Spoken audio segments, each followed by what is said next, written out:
ओम श्री गण गणेशाय नमः। आज हम श्री गणेश जी महाराज की संकष्टी चतुर्थी व्रत की कथा सुनेंगे। चैत्र माह में जो संकष्टी चतुर्थी पड़ती है उसको भाल चंद्र संकष्टी चतुर्थी के नाम से जाना जाता है। यह संकष्टी चतुर्थी का व्रत भगवान भोलेनाथ के अनुज पुत्र भगवान गणेश को समर्पित है। इस साल भाल चंद्र संकष्टी चतुर्थी का व्रत 17 मार्च यानी कि आज रखा जा रहा है। वहीं इस दिन भगवान गणेश की विशेष पूजा अर्चना करने का विधान है।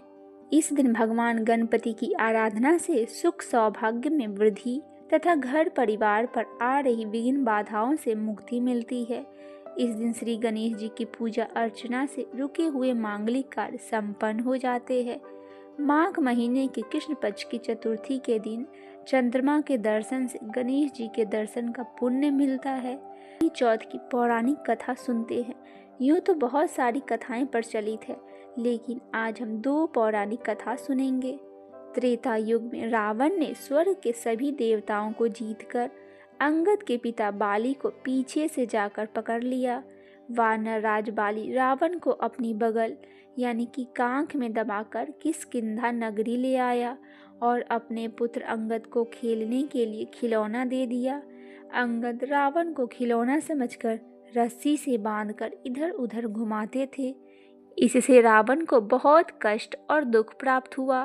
रावण ने दुखी मन से अपने पितामह पुलस्त्य जी को याद किया और रावण की इस दशा को देखकर पुलस्त्य जी ने विचार किया कि यह दशा क्यों हुई है।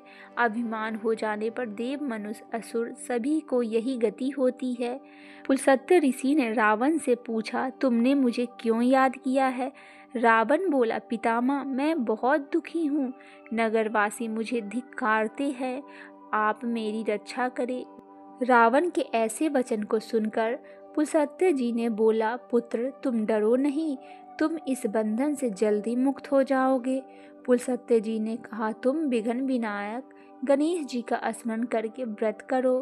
पूर्व काल में वृत्रासुर की हत्या से छुटकारा पाने के इंद्र की इस व्रत को किया था, इसीलिए तुम भी इस व्रत को करो।